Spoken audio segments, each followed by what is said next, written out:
چیز ہے اس کو ہم کثرت سے کریں، حالانکہ یہ کبھی بھی کیا جا سکتا ہے۔ میں اس کی تفصیلات میں نہیں جاؤں گا اس لیے کہ میں نے توبہ اور استغفار پہ بتفصیل عنوانات رکھے ہیں، لہٰذا کوئی چاہتا ہے تو میرے عنوان دیکھ لیں تاکہ ان کے سامنے وہ مکمل تفصیلی بات اور گفتگو آ جائیں۔ آج میں مختصر لے رہا ہوں، لیکن کچھ گھڑیاں، کچھ اوقات، کچھ وقت، کچھ مہینے اسپیشل استغفار کے لیے، آئیے وہ بتا دیتا ہوں آج آپ کو میں۔ کچھ گھڑیاں، کچھ پل، حالانکہ یہ کبھی بھی کیا جا سکتا ہے، لیکن جیسا دعا کبھی بھی کی جا سکتی ہے، کسی بھی حالت میں کی جا سکتی ہے، لیکن کچھ گھڑیاں، کچھ پل دعا کے لیے خاص ہوتے ہیں۔ تو آئیے استغفار کے لیے کون سی چیزیں خاص ہیں وہ میں آج آپ کے سامنے رکھتا ہوں، اور استغفار کے تعلق سے جو باتیں حدیث میں آتی پہلے ہم وہ دیکھتے ہیں، اور پھر میں اس کے تعلق سے چند باتیں رکھتا ہوں۔ صحیح بخاری کی روایت ہے، نبی اکرم صلی اللہ علیہ وسلم نے فرمایا اور کہا، ابو ہریرہ رضی اللہ عنہ اس حدیث کے راوی فرماتے اور کہتے ہیں، آپ صلی اللہ علیہ وسلم نے فرمایا اس گھڑی کے تعلق سے جو گھڑی میں استغفار خاص طور سے قبول ہوتا ہے۔ آئیے وہ گھڑی کیا ہے؟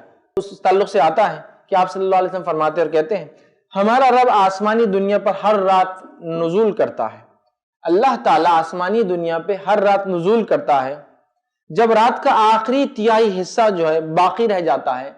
آخری تہائی حصہ مطلب فجر سے پہلے کا حصہ، جس کو ہم عام طور سے سحر کہتے ہیں، جس میں ہم اٹھ کے رمضان وغیرہ میں روزہ رکھتے ہیں، مطلب سحر کرتے ہیں، کھانا کھاتے ہیں۔ تو آپ نے فرمایا ہمارا رب آسمانی دنیا پر ہر رات نزول کرتا ہے جب رات کا آخری تہائی حصہ باقی رہ جاتا ہے، ٹھیک ہے، تو فرماتا ہے کون ہے جو مجھ سے دعا کرے میں اس کی دعا قبول کروں، کون ہے جو مجھ سے مانگے میں اس کو جو ہے اس کی جھولی بھر دوں، کون ہے جو استغفار کرے یعنی گناہ کی معافی مانگے اور میں اس کو بخش دوں۔ تو گویا یہ کبھی بھی کیا جا سکتا ہے استغفار، لیکن اگر خاص گھڑی آپ کو جاننا استغفار کی، ایسا دعا کبھی بھی کی جا سکتی ہے اس کی خاص گھڑی ہے، تو استغفار کرنے کی خاص گھڑی ہے رات کا آخری حصہ، لاسٹ تھرڈ پارٹ، سمجھ رہا؟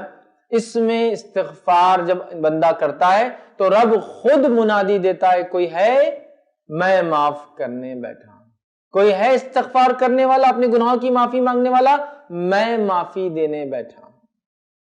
سمجھ رہے آپ؟ استغفار تو کبھی ہو سکتا ہے لیکن ایک خاص گھڑی ہے، ہر آدمی ہر روز رات کے آخری پہر، لاسٹ تھرڈ میں اپنے رب سے معافی مانگ سکتا ہے۔ یہ ٹائم دعا بھی قبول ہوتی ہے، یہ ٹائم اللہ جھولی بھر دیتا ہے، اور یہی ٹائم ہے جب اللہ معافی دیتا ہے اپنے بندوں کو، ٹھیک ہے؟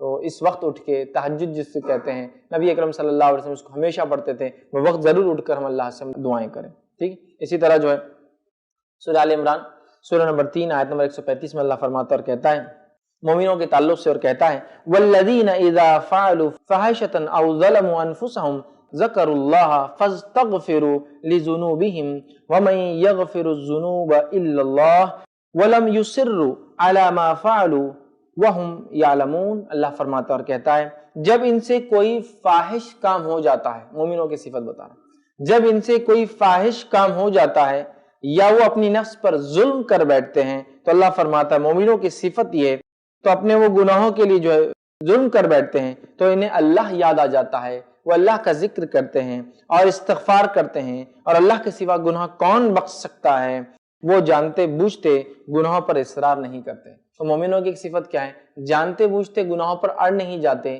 گناہ ہوتے اللہ کا ذکر کرتے، اللہ کو یاد کرتے اور اپنے گناہوں کا استغفار کرتے ہیں۔ تو یہ مومنوں کی صفت ہے۔ اسی طرح جو ہے استغفار کے لیے خاص مہینہ بھی ہے، حالانکہ کبھی بھی کیا جا سکتا ہے۔ وہ کون سا مہینہ ہے؟ رمضان۔ اس لیے کہ نبی اکرم صلی اللہ علیہ وسلم حدیث میں کیا فرمایا؟ ابن خزیمہ کی روایت ہے، لعنت و ہلاکت و بربادی ہو اس شخص کے لیے جو رمضان جیسا مہینہ پائے اور اس مہینے میں اپنی مغفرت نہ کرا سکے۔ تو پتا چلا رمضان کا مہینہ اسپیشل سیزن ہے، اسپیشل آفر ہے استغفار کے لیے کہ ہم کثرت سے اپنے رب سے توبہ کر لے اور استغفار کر لے اور اپنے گناہوں کی معافی کر لے، اور جو ایسا نہ کر سکے اس پر لعنت ہے، لعنت ہے شخص پر جو رمضان کا مہینہ پا کر اپنے گناہوں کی معافی نہ منگوا لے۔ کتنی زبردست بات کہی گئی ہے نا؟ تو گویا ایک وقت بھی ہے، گھڑی بھی ہے، ایک مہینہ بھی خاص ہے اس کے لیے۔ افسوس کی بات ہے رمضان ہماری زندگی میں آتا اور چلا جاتا ہے، ہم اس کو یوں ہی ایزی لے لیتے ہیں۔ اسی طرح جو ہے معافی کے لیے، استغفار کے لیے ایک خاص رات بھی یاد رکھی جس میں اللہ تعالیٰ بالخصوص توبہ اور استغفار کو قبول کرتا ہے۔ وہ کون سی رات ہے؟ رمضان کے اندر آنے والی شب قدر جس کو ہم کہتے ہیں، یہ رمضان کے آخری عشرے کی طاق راتوں میں سے کوئی ایک رات ہے، کوئی ایک فکس ایک رات نہیں ہے۔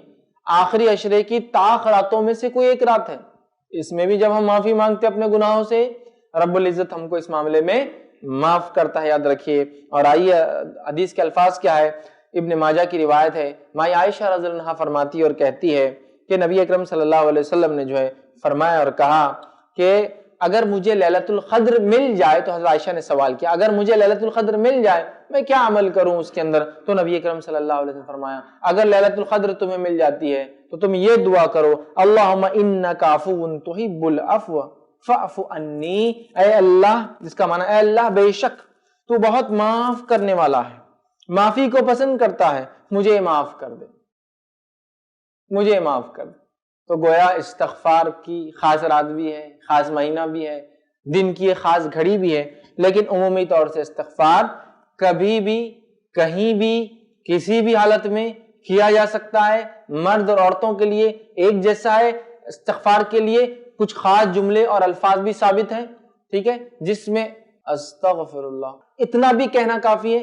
نبی اکرم صلی اللہ علیہ وسلم نماز پڑھتے فرض سلام پھیرتے ایک بار کہتے اللہ اکبر اور 3 مرتبہ کہتے استغفر اللہ استغفر اللہ استغفر اللہ، تو یہ ہے نا، تو اتنا بھی کافی ہے۔ اس سے زائد بھی کلمات استغفار کے آتے ہیں، ٹھیک ہے، اس کو آپ دیکھیں، اور ان کلمات کو بھی جو ثابت شدہ استغفار کے، وہ کلمات بھی آپ انشاءاللہ العزیز کر سکتے ہیں استغفار میں، ٹھیک۔ تو پہلا طریقہ اپنے گناہوں کی معافی کا پہلا سبب جو بنے گا انشاءاللہ وہ ہے استغفار، جو کیا ہے اس سے معافی مانگے۔